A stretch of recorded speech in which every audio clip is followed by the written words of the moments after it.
What's more Christmassy than Christian nu metal? Of course, the answer is nothing. This is the best Christmas album you could ever hope to wish for. It is Satellite by P.O.D, also known as Payable on Death.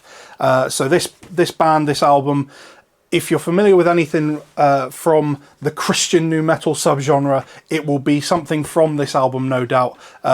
Big tracks on here. You've got stuff like Alive, Youth of the Nation, Boom as well. Huge hits for the band, and this was a huge album for the band, by far and away their biggest album, released on the dubious date of September 11th 2001.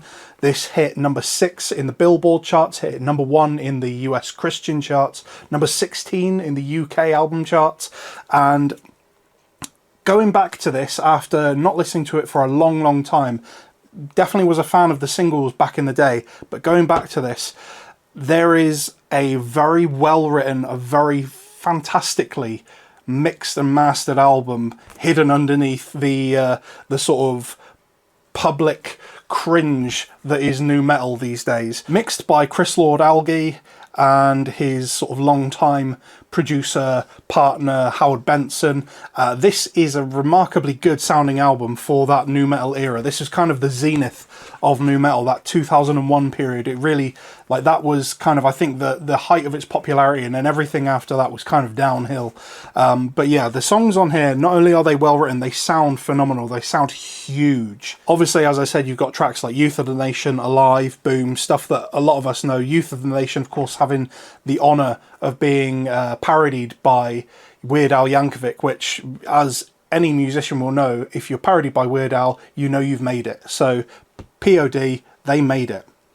Other tracks on here, Portrait, which kind of like made a de facto single by fans, and my personal favourite, The Messenger, that's track 8 on the album.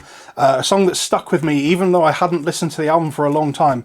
That song, The Messenger, stuck with me for years. The ambient guitar intro on it is very simple, but something really grabs me about it, and it's something that I've gone back to a lot over the years, and yeah, going back and listening to it as part of the whole album really did feel something special. This is surprisingly cheap to get hold of. It's a first pressing in 20 years, and this one was sort of released a few years back now.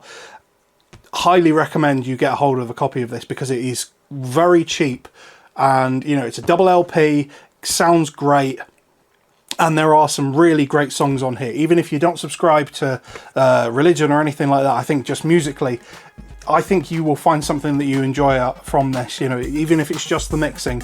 This is actually a real sleeper hit, so I highly recommend it.